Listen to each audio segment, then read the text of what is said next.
الکریم اما بعد فاعوذ باللہ من الشیطان الرجیم بسم اللہ الرحمن الرحیم۔ جناب صدر، معزز اساتذہ کرام، پیارے بہنوں اور بھائیوں، سب کو السلام علیکم ورحمۃ اللہ وبرکاتہ۔ آج میں جس عنوان پر لب کشائی کرنا چاہتی ہوں وہ ہے فلسطین۔ تلواریں بیچ کر مسلح خرید لیے تم نے، تلواریں بیچ کر مسلح خرید لیے تم نے، بیٹیاں لٹتی رہی اور تم دعا کرتے رہے۔ حاضرین محفل، آپ بتائیے وہ فلسطین بچہ کیسے اور کیوں کرچیے جس کا سارا خاندان صرف ایک حملے میں شہید ہو گیا۔ سورج سے تپی چھینو، آسمان سے بجلی چھینو، اب کفار کے آشیانے پر بجلی برسانے کا وقت آ گیا ہے۔ اب پھر سے برس اٹھیں گے آتش نمرود کے شعلے، انہیں پھر جذبہ ابراہیمی دکھانے کا وقت آ گیا ہے۔ نبی کی آبرو باقی رہے گی تو تم بھی باقی رہو گے، ورنہ پھر سے غلامی میں الجھنے کا وقت آ گیا ہے۔ سنو روزہ اقدس کے کیا بات ہے مسلمانوں، میری حرمت پر مٹ جانے کا وقت آ گیا ہے۔ حاضر محفل، وہ بچی کیسے اور کیوں کرجیے جو ڈاکٹر، ٹیچر، انجینئر، پولیس بننے کے خواب دیکھ رہی، مگر اس کے گھر، اس کے اسکول، اس کے خاندان سمیت اس کے خواب بھی ریزہ ریزہ ہو گئے۔ کہاں ہے وہ مسلمان جو ایک دست پر حاوی تھا؟ کہاں ہے وہ گوری؟ کہاں ہے وہ فاتح؟ کیا کوئی غزنوی نہیں آئے گا؟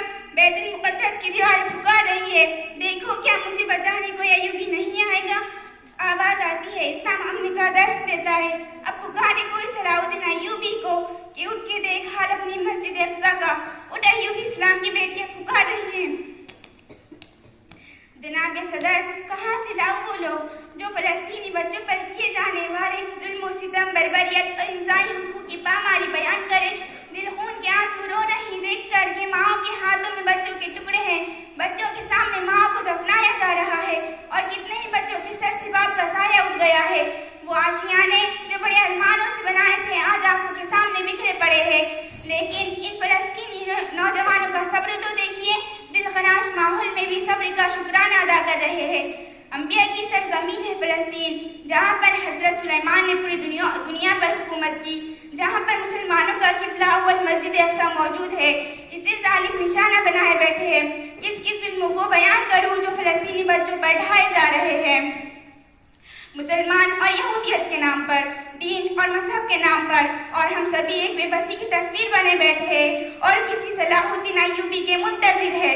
کہاں ہیں اسلامی حقوق کے علم بردار؟ کہاں ہیں عرب؟ کہاں سو رہے ہیں دین کے نامی ہاتھ لوگ کہ جن کو ہسپتالوں میں کیے جانے والے دھماکے دکھائی نہیں دیتے، بچوں کے آنسو اور ماؤں کی دہائیاں سنائی نہیں دیتی؟ بستر، اس شعر کے ساتھ میں اپنی تقریر کا اختتام کرتی ہوں۔ بستر پر پڑے تو فقان نکلے گی تیری، بستر پر پڑے تو فقان نکلے گی تیری، کھل کر ستم کے کھیل کھیلے ہے تو نے، گھٹ گھٹ کر بدن سے جان نکلے گی تیری۔ آخر میں اللہ تعالیٰ سے دعا ہے کہ ہمیں فلسطینوں پر اللہ تعالیٰ رحم فرمائے۔ وآخر دعوانا الحمدللہ رب العالمین۔